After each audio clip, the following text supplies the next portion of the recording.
திருச்செந்தூர் முருகனை வழிபடக்கூடிய சரியான முறையை பத்தி தான் இந்த வீடியோல நாம தெரிஞ்சுக்க போறோம். அசுரர்களை எல்லாம் அழிச்சு தேவர்களை முருகப்பெருமான் காத்து அருளிய தலம் தான் திருச்செந்தூர். பல அற்புதங்களை முருகப்பெருமான் நிகழ்த்தி காட்டிய இந்த திருத்தலம், இங்க முருகனை முறையா போய் வழிபட்டா அந்த வழிபாட்டிற்கான முழு பலனும் கிடைக்கும் அப்படிங்கறது நம்பிக்கைங்க. முருகப்பெருமானின் அறுபடை வீடுகள்ல அதிகமான பக்தர்களால போற்றி கொண்டாடப்படக்கூடிய தலமா இருக்கிறது திருச்செந்தூர். ரீசன் என்னன்னா, இதுவே முருகப்பெருமானின் அவதார நோக்கம் நிறைவேறிய தலமா கருதப்படுது. முருகப்பெருமான் தவக்கோலத்துல சிவ பூஜை செய்த நிலையில கையில தாமரை மலரோட காட்சி தரக்கூடிய ஒரே தலமும் திருச்செந்தூர் திருத்தலம் தான். சரி, திருச்செந்தூர் முருகனை வழிபடக்கூடிய சரியான முறைதான் என்ன? முருகன் அனுமதிச்சா மட்டும்தான் நம்மளால திருச்செந்தூருக்கே போயிட்டு வர முடியும். வீட்ல இருந்து கிளம்புறதுக்கு முன்னாடி ஒரு தீபம் ஏற்றி முதல்ல குலதெய்வத்தை வணங்கணும். பின்னாடி முருகன் கிட்ட நீயே துணை, நான் உன்னை நம்பிதான் வர அப்படின்னு உங்க வேண்டுதல்களை எல்லாம் சொல்லி மனதார வழிபடணும். படைத்தல், காத்தல், அழித்தல் இந்த மூன்று மும்மூர்த்திகளின் வடிவத்துல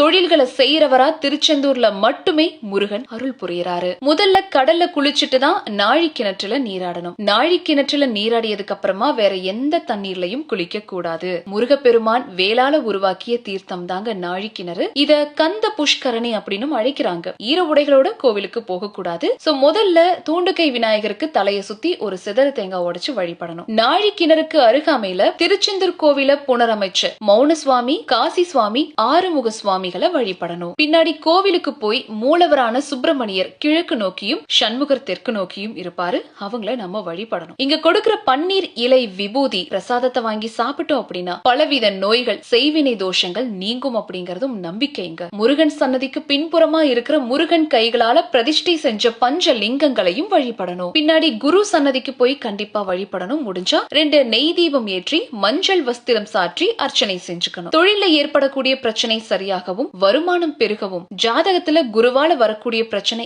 எல்லாத்தையுமே நீங்க சரிப்படுத்திக்கலாம். கோவில்ல உட்பிரகாரத்துல இருக்கிற வள்ளி தெய்வானை, சண்டிகேஸ்வரர், நடராஜர், சனி பகவான், பைரவரை வழிபடணும். பாலசுப்பிரமணியர், மயூரநாதர், சம்ஹாரமூர்த்தி மற்றும் சகஸ்ரலிங்கமா இருக்கக்கூடிய சிவபெருமான தரிசனம் செய்யணும். பின்னாடி பெருமாள் சன்னதி, அங்கு மலையை குடிஞ்சு வீற்றிருக்கிற பள்ளி கொண்ட பெருமாளையும் வழிபாடு செய்யணும். வீட்ல இருந்து புறப்படும் போது ₹1 நாணயம் மற்றும் ஒரு வெள்ளை துணியில மஞ்சள் தடவி எடுத்துட்டு வரணுங்க. கோவிலுடைய கொடி மரத்துல அந்த ₹1 நாணயத்தை வச்சு உங்களுடைய வேண்டுதல்களை சொல்லி வேண்டிக்கிட்டு அந்த நாணயத்தை முடிஞ்சு வைக்கணும். வேண்டுதல் நிறைவேற்றி நாணயத்தை முருகன் கிட்ட 1க்கு 10 திரும்ப காணிக்கையா செலுத்தி விடணும். கொடிமர கல்யாண விநாயகரை வணங்கி வழிபாட்டை நிறைவு செஞ்சு பிரசாதம் சாப்பிட்டுட்டு வெளியே வரணும். கடற்கரையில வள்ளி குகைக்கு அருகாமையில் இருக்கிற சந்தன மலை மேல தொட்டில் கட்டி வணங்கினா குழந்தை பாக்கியம் கிடைக்கும். பெண்கள் பாரம்பரிய உடை அணிஞ்சும், ஆண்கள் மேல சட்டை இல்லாம துண்டு மட்டும் போட்டுக்கிட்டு கோவிலுக்குள்ள போகணும்.